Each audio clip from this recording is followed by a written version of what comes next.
Hi fellow traders, I'm making this video to share my USD CAD analysis with you. So first I'm going to analyze this on daily time frame. In this analysis I will include three things. One is candle pattern, another one is MACD predictor, and the last one is Fibonacci retracement level. So if we consider this upswing from this to this point, this horizontal line is 78.6% Fibonacci retracement level of this swing. Market came down to this level, almost touched 78.6 last time, tried going up, was rejected, then again came back to the downside, precisely touched this 78.6, made something like a hammer, but this hammer cannot be considered to be a significant hammer because the size of the whole candle is smaller than previous candles. For example, look at this bearish candle or previous bullish candle. This is too small to be considered a significant hammer. But then market continued to the upside and made this bullish engulfing candle, which is a significant candle because its size is bigger than previous previous six candles. As well as there is one more significant factor right after formation of this candle, that the MACD predictor has been crossed and the candle closed above this MACD predictor. This line is MACD predictor line. So technically the trend on daily time frame had changed to the bullish side. So these are all the things that we see on daily time frame, but I did not take a buy position yet because sometimes market even after breaking the MACD predictor doesn't continue in the same direction. For example, last time when it broke above MACD predictor, it was a nice upswing, but if we look at here, there was a nice bullish candle, big bullish candle, and it closed above MACD predictor right here, but there was no continuation to the upside. So sometimes it does, sometimes it doesn't work. So we have to do our analysis on other time frames as well to figure out a trade. So I'll go to 4-hour time frame. The very first factor that we have on 4-hour time frame is a divergence. If we look at this low and then this low, market made a lower low. But if we look at the MACD, the oscillator, which made a low here along with this low formation of the price, but when price made a lower low, MACD predictor didn't make a lower low, rather it made a higher low. So this situation is called a bullish divergence, and this is supporting our idea of buying USD CAD. But when exactly to buy? We have a 3-die pattern into formation. This is the first drive, this is second drive, and then the nearest resistance could be 127.2% extension of this previous retracement, because every drive in a 3-die pattern could be the 127.2% extension of its previous retracement, or can be 161.8% extension of its previous retracement. So if this drive is going to take place, this is the previous retracement, and the nearest resistance will be 127.2%. So when should we take the position? Shall we take the position right now? Do we know whether or not this will keep going down? We do not know yet. So we then looked at the we should look at the tendency of market. As per the swing trading style, an uptrend means formation of higher highs and higher low.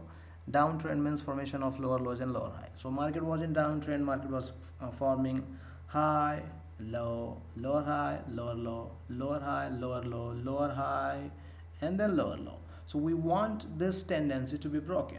So when market penetrated above this high, look at this high.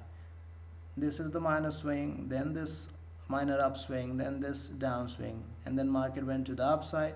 And when market made a high above this high, the tendency was broken. And this high was precisely 32 or 32. When this was broken, the tendency was broken.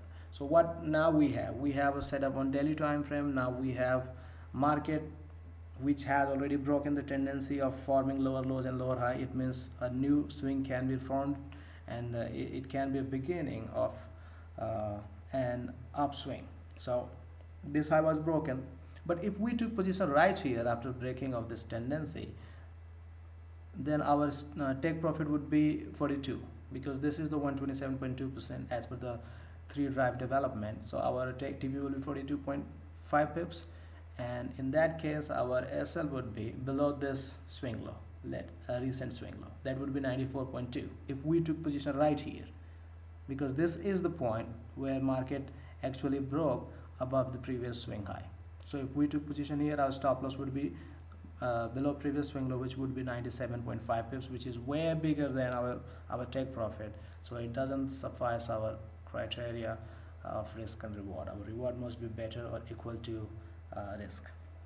So that's why anyway, after the tendency was broken, we had to wait for the retracement. So yes, we waited for the retracement, market started coming down, and then it's going up. Now this candle is looking like it's gonna be closed as a bullish engulfing, but we do not know yet because we have only 23 minutes remaining in this closing of the candle, also in closing of the day, because this is 4:37 p.m. New York time, and after 23 minutes the day will be considered to be closed. So a candle pattern is not something which I'm looking for here. I'll rather be looking for breaking of the tendency on 1 hour time frame to figure out that this retracement to the downside is over, and now market is actually going to the upside to form the third drive. So let's go to the 1 hour time frame. So this is the retracement, and now we want this movement to the upside. We want this movement to continue to the upside for formation of the last drive of the 3 drive pattern. So if we look at the tendency of retracement, this was the downswing, upswing, downswing, upswing, downswing, upswing, downswing, and then we want a development of upswing.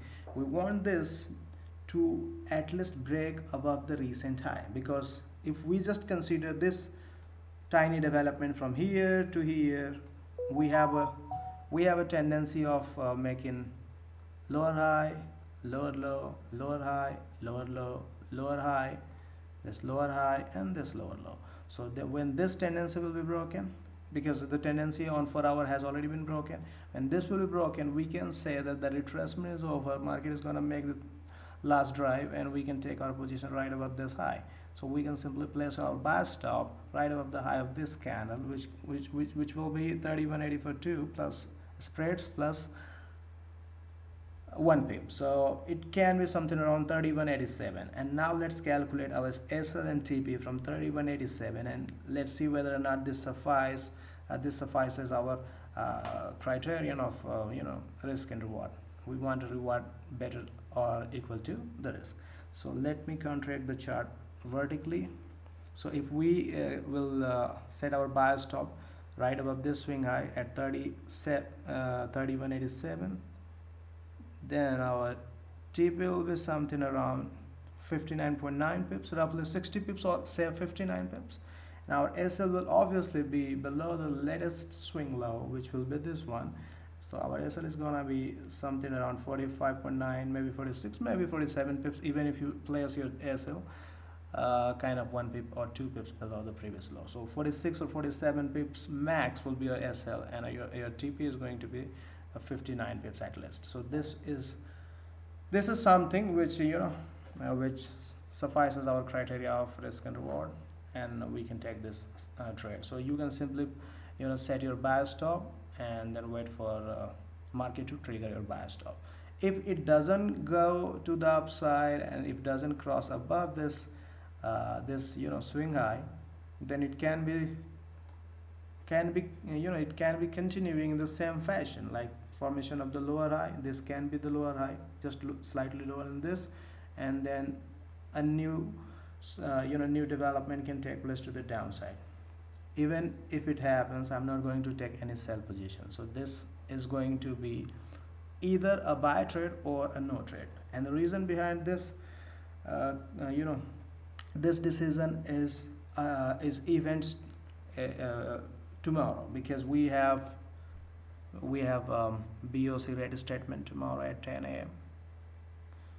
combined with red decision, overnight rate decision, and there will be BOC statement, BOC policy, so everything will be released, and these are very significant things. Even if overnight, even if they will not declare any change in the overnight rate, the statement of the policy can create a sentiment. So if you really understand how to trade the news, you can simply, figure out what's going to happen after the news, and you can take the decision accordingly. Or if your trade will be triggered, and if it will be running before the news, and if it will be in a profit, you can close the profit, or you can set your SL to BE.